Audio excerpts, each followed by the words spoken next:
किन्नर जब पैदा होता है, जब वो जन्म लेता है, तो दर्द से ही उसका जीवन गुजरता है, दर्द भरा ही उसका जीवन रहता है। इस समाज में जो कार्य करने आए हैं, जो किन्नरों का कार्य है, हमारा कार्य है दुआ देने का, और हमारा कार्य है आप लोगों के मंगल कामना करने का। इतना अपनापन मानते हैं समाज में, अपने माँ बाप मानते हैं समाज को पूरा, जो हमें अन्न दाता है, रोटी देता है, लेकिन वो हमारे प्रति इस तरीके के अगर भाव रखता है तो दिल बहुत दुखता है। प्रयागराज महाकुंभ में इन दिनों एजुकेटेड बाबा और अन्य व्यक्तित्व वाले लोग खूब वायरल हो रहे हैं। कुंभ में किन्नर अखाड़ा भी शामिल है। यहाँ महामंडलेश्वर और साध्वी भी चर्चा में है।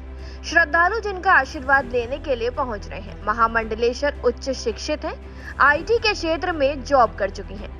महामंडलेश्वर इंदु नंदगिरी दिल्ली की रहने वाली हैं। इन्होंने 12वीं के बाद ग्रेजुएशन किया है और फिर IT का कोर्स किया और इसके बाद उन्होंने IT सेक्टर में जॉब की। इसके अलावा मेकअप आर्ट कोर्स भी किया और मेकअप आर्टिस्ट भी रही। इंदु नंदगिरी का शुरू से ही सनातन धर्म से लगाव रहा है। वो पूजा पाठ में आस्था रखती थी। इंदु नंदगिरी ने IT सेक्टर की जॉब छोड़ दी और किन्नर अखाड़े में शामिल हो गई। वो इस समय किन्नर अखाड़े की महामंडलेश्वर है। सनातन धर्म का प्रचार प्रसार कर रही हैं। इंदु नंदगिरी कहती हैं कि हर किन्नर दर्द झेल कर आता है। किन्नर के जीवन में दर्द बचपन से ही शुरू हो जाता है और जैसे ही वो बड़ा होता है, आसपास समाज के ताने और पड़ोस का डर सताता रहता है। महामंडलेश्वर इंदु नंदगिरी ने बातचीत की भारत एक्सप्रेस से। आइए सुनाते हैं उन्होंने क्या कुछ कहा। किन्नर अखाड़े की 2 किन्नर बहुत चर्चा में हैं। एक महामंडलेश्वर हैं तो दूसरी साध्वी हैं। दोनों फुली एजुकेटेड हैं। एक ने IT प्रोफेशनल की कोर्स करने के बाद जॉब भी कर चुकी हैं, तो दूसरी ग्रेजुएशन के बाद से बैंकिंग सेक्टर में अभी भी जॉब कर रही हैं, वर्क फ्रॉम होम कर रही हैं। विदेश की एक बड़ी शाखा है, बैंक में जॉब करती हैं। इंदु नंदगिरी जी जो महामंडलेश्वर हैं, दिल्ली की रहने वाली हैं। इनकी भी एक बहुत अच्छी कहानी है कि ये इनका एक अपना परिवार है। इन्होंने 12वीं के बाद जो है ग्रेजुएशन किया, फिर IT कोर्स किया और फिर IT सेक्टर में जॉब भी किया। यही नहीं, इसके अलावा मेकअप आर्ट का भी कोर्स किया। लेकिन शुरू से ही सनातन धर्म में इनका मन लगता रहा, पूजा पाठ में भगवान में आस्था रखती थी, इसलिए इन्होंने IT की फील्ड छोड़कर किन्नर अखाड़े में शामिल हो गई। अभी किन्नर अखाड़े की महामंडलेश्वर है और सनातन का प्रचार प्रसार कर रही हैं। हम इनसे बातचीत करेंगे और जानने की कोशिश करेंगे कि आखिरकार ये किन्नर अखाड़े में कब से जुड़ी और क्या कुछ इन्होंने झेला, क्या कुछ देखा। भारत एक्सप्रेस में आपका सबसे पहले स्वागत है। जय श्री महाकाल, हर हर महादेव, नमो नारायण। मैं भी आपका स्वागत करती हूं हमारे अंतर्राष्ट्रीय किन्नर अखाड़े में। मैं आपसे जानना चाहूंगा कि सब लोग पढ़ लिख के कुछ अच्छा करना चाहते हैं, बनना चाहते हैं। आप भी पढ़ाई लिखाई करी, मेकअप आर्टिस्ट का कोर्स करी, IT सेक्टर में की पढ़ाई करी और जॉब करी, तो फिर अचानक से ऐसा क्या हुआ कि फिर किन्नर अखाड़े में आके आप सेवा कर रही हैं, प्रचार प्रसार कर रही हैं? देखिए, सबसे बड़ा हमारा धर्म है कि समाज की सेवा करना। आप जितना भी पढ़ लिख लें और अगर आपका व्यवहार अच्छा नहीं होगा, आपके संस्कार अच्छे नहीं होंगे, तो वो पढ़ाई लिखाई वेस्ट है, वो टोटली खराब है, सब कुछ खराब है। और धर्म का प्रचार तो हम शुरू से ही करते आ रहे हैं। जब से हमने संघर्ष शुरू किया है किन्नरों ने, तो तब से ही हम लोग धर्म का प्रचार करते आ रहे हैं। बात रहे मेरी, तो मुझे बहुत अच्छा लगता है कि मैं अपने धर्म से जुड़ी रहूं और उस धर्म के लिए अगर मुझे कुछ छोड़ना भी पड़े तो मैं छोड़ने के लिए तैयार हूँ। हर किन्नर एक दर्द झेलता है, बचपन से लेके बड़े होने तक समाज में। क्या कहना चाहेंगी? आपने क्या कुछ देखा, क्या कुछ सहा? जी देखिए, दर्द की कहानी की बात करें तो हमारे तो दर्द ही बहुत मतलब गहरे होते हैं और उन गहरे दर्दों के पीछे बहुत हमारे परेशानियां छुपी होती हैं जो हम बयां भी नहीं कर सकते।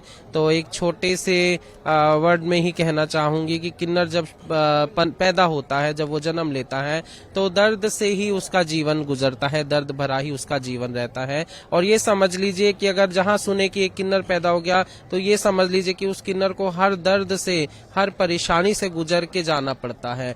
और हम लोग इतनी समस्या समाज में देखते हैं कि कभी कोई हमें टॉलरेट करता है, कभी कुछ कहता है, कभी कुछ कहता है, उसके बावजूद हमें मन पे संयम रख के चलना पड़ता है। क्यों? क्योंकि हम इस समाज में जो कार्य करने आए हैं, जो किन्नरों का कार्य है, हमारा कार्य है दुआ देने का और हमारा कार्य है आप लोगों के मंगल कामना करने का। तो समाज की बहुत सी ऐसी बातों को अनसुना करके हमें आगे बढ़ना होता है और अपने दिल से आप लोगों के लिए, समाज के लिए आशीर्वाद ही देना होता है। तो ये सबसे बड़ा दुख हमें ये लगता है कि हम लोग इतना अपनापन मानते हैं समाज में, अपने माँ बाप मानते हैं समाज को पूरा, जो हमें अन्न दाता है, रोटी देता है, लेकिन वो हमारे प्रति इस तरीके के अगर भाव रखता है तो दिल बहुत दुखता है। क्योंकि हम तो दुआ देते हैं लेकिन वो हमारे बारे में क्यों नहीं सोच पाते। लेकिन हाँ, अभी जब से हमारा किन्नर अखाड़ा जब से यहाँ बना है और हम अस्तित्व में आए हैं तो लोगों का, बच्चों का बहुत प्यार मिल रहा है। शायद हमारा कनेक्ट उनसे अच्छा हो चुका है अभी, और वो हमें समझ पा रहे हैं। एक चीज और, आप दिल्ली से हैं, आईटी का कोर्स किया, फिर जॉब भी किया आपने। आपकी कोई अपनी कहानी ऐसा जो अभी भी आपको याद हो, जो हमारे दर्शकों को बताना चाहे और लोगों से ये अपील करें इसी कहानी के माध्यम से कि किसी दूसरे किन्नर के साथ वो लोग ऐसा बिहेव ना करें, कुछ कहना चाहेंगे? जी देखिए, हम लोग किन्नर हैं और आप ही के समाज का हिस्सा हैं। हमें कोई और किसी ग्रह से छोड़ के नहीं गया, हम भी इसी धरती माता के बच्चे हैं और आप ही लोगों के बीच में से हैं। तो हम लोग भी बढ़ना चाहते हैं आगे, पढ़ लिख के हम भी कुछ बनना चाहते हैं, देश के लिए हम कुछ करना चाहते हैं। आज हम सनातन धर्म से जुड़े हैं, सनातन धर्म के लिए हम आज यहाँ किन्नर अखाड़े में बैठे हैं, धर्म की ध्वजा उठा के हम लोग चढ़ रहे हैं। हमारी डॉक्टर लक्ष्मी नारायण त्रिपाठी जी, जो कि हमारी गुरु हैं और आचार्य महामंडलेश्वर भी हैं, हम उनके शिष्य हैं और वो आगे चली तो हम उनके पीछे चले। उनका बहुत हम दिल से धन्यवाद करते हैं कि उन्होंने आज हमें मान सम्मान इज्जत दिलवाई। और दूसरा धन्यवाद हमारी योगी सरकार और हमारे मोदी जी जो है, बहुत अच्छा हमें मान सम्मान दिया।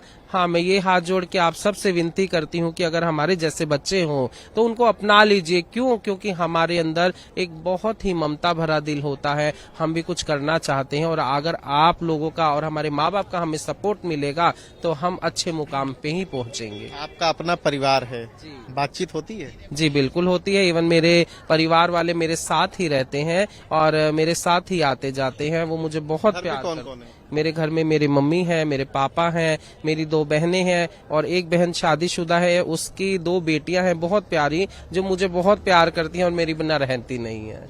जी हाँ, इंदु नंदगिरी ने कहा कि मेरे परिवार ने मुझे फुल सपोर्ट किया। मैं जैसे जैसे समझदार होने लगी, संत महात्माओं से मिलने लगी, मेरा रुझान सनातन धर्म की ओर बढ़ने लगा, पूजा पाठ और यज्ञ करने लगी। मैं माँ काली की भक्त हूँ, मेरे मन को सुकून मिलता है, अब जीवन बदल गया है। आपका क्या कुछ कहना है इस बारे में हमें कमेंट सेक्शन में जरूर बताएं। तमाम ऐसी जानकारियों के लिए जरूर सब्सक्राइब करें भारत एक्सप्रेस।